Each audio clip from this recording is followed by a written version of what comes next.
if they never get a chance to speak up, no one will know that they even needed to be heard. And they have a right to. How you gonna blame somebody who ain't never been raised? How you gonna blame somebody who watched 3 generations of grandmama, great grandmama, and mama and them drop out of school and go work at the temp service? And how you gonna blame somebody who was never taught to read or how to write or how to do math? Here's what it is: when you give a man the fish, he'll eat for a day, but if you teach him the fish, he'll eat for life. So what I do is I take the little black boys who never had a chance and I give them a little bit of hope and a little pride. And the one time that they accomplish something great and phenomenal in their life, they turn into 3.0 students. So if you want them to get better, you got to show them that they need resources. Don't keep begging the government and other people, because the old African proverb says, if you build it, they will come. And that's all we simply did. We started building it for them, and they're coming. Andre Lee Ellis. I was last night. I didn't say this. When I was listening to you talk, I said it only takes one person.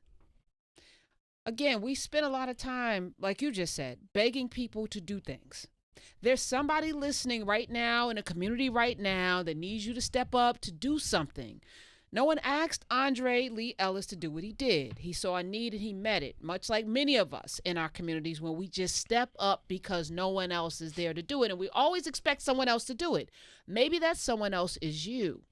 Now, you may not have his spirit, his personality, you may not have his get up and go, but there's something you can do right now to affect a positive change in your neighborhood, a positive change in your community. There's something everyone listening to my voice can do. Maybe it's not that.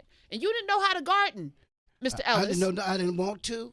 I didn't like it. I wasn't even eating that way, and I wasn't real crazy about kids either. But I knew that I didn't have a dad. I knew that I had questions. I knew that they shouldn't be out there alone, and I knew that they might not get the opportunities that I had. And when I said that about being the Earth Dad, it's really true. I go to school with these kids. I go to court, and I stand up in the middle of court, and I shout out when judges say, hey, you can't do that. I said, I can if you go look at my website. And then they usually Google, he got a computer right there, and they look, and then they see, and they give me a chance. So now I'm the gardener at the Juvenile Justice Center, and where I get to work with the young men immediately. And I was ready to quit that job because I said, I don't need to teach them how to cope in here. I need to be waiting for them when they come home so they don't come back. So just last week, they wanted to readjust what that job description or what that looks like so that I could do more work out here where they are. And listen, America, I want to say this to everybody. Everybody can clean up. So you want to get it going on the block where you live, go outside, start picking up the trash. No, there's trash. If it's already clean, then go to another hood where you know it's trashy at and pick it up. Karen, can I tell you one other thing? One time my wife and I were going out to dinner, and we were dressed up. And I had on the suit. And so little Malik, who is like I call him little Obama because he got these ears. He looked like Obama, and he always got these questions and statements. What you all dressed up for, Mr. Andre? And my name is Andre. Andre, Mr. Andre. He always elongated it. And then I said, Malik, we're going to dinner.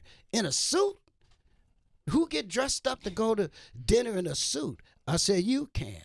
And it bothered me. We were out at Carson's Steakhouse, and the whole time I said, he should be able to, told my wife, it almost looked like we were arguing. I was like, he should be able to go out in a suit and tie a tie. And so I went to the manager of the restaurant, and I said, you know what?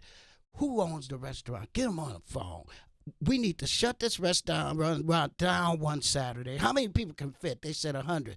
I said, I want to bring 50 little black boys between 12 and 16 years old in tuxedos here to have a dinner. And I told my wife, I'm going to go home, put a post on Facebook. I went home that night, man, and I put that post up. I said, I have 50 little black boys that want to put on a tuxedo and go to dinner. I need 50 men to come forward. By 12:38 a.m., 37 men had stepped up.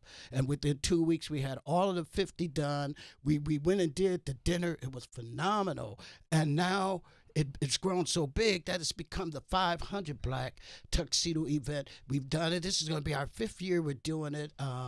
And it's grown so much that the little boys, the young men, I don't like calling them boys, but the young brothers are coming to me and saying, well, I get to put on a tuxedo. I remember last year, Malik and a few of them wanted to wear tuxedos to their graduation because they wanted to be better than that. They wanted to be better than what just the news and the media called them. But let me tell you one thing I like about the news and the media. Had it not been for James Causey and many others, we get good news and good press for what we do. But had it not been for James Causey coming in there, spending the time that he did, turning into an Earth Dad, and not only writing a story, but rewriting the lives of little black boys that were told and only saw on TV images of what they couldn't be, but are now told that you can become a pilot, you can become a doctor. When I told them about the agriculture program through the United States Department of Agriculture, America, know this, it's federal. If you have a child that wants to go to college and they attend a historically black college or university and they choose a career in agriculture, if they maintain a 3-point grade point average between 9th and 12th grade, the United States Department of Agriculture has a program where they can go to college for free. Everything is paid. Fees, books, they come out not owing nothing. Don't get mad if you got to build. Just be happy because they're going to rebuild. You know what I mean? It's really exciting.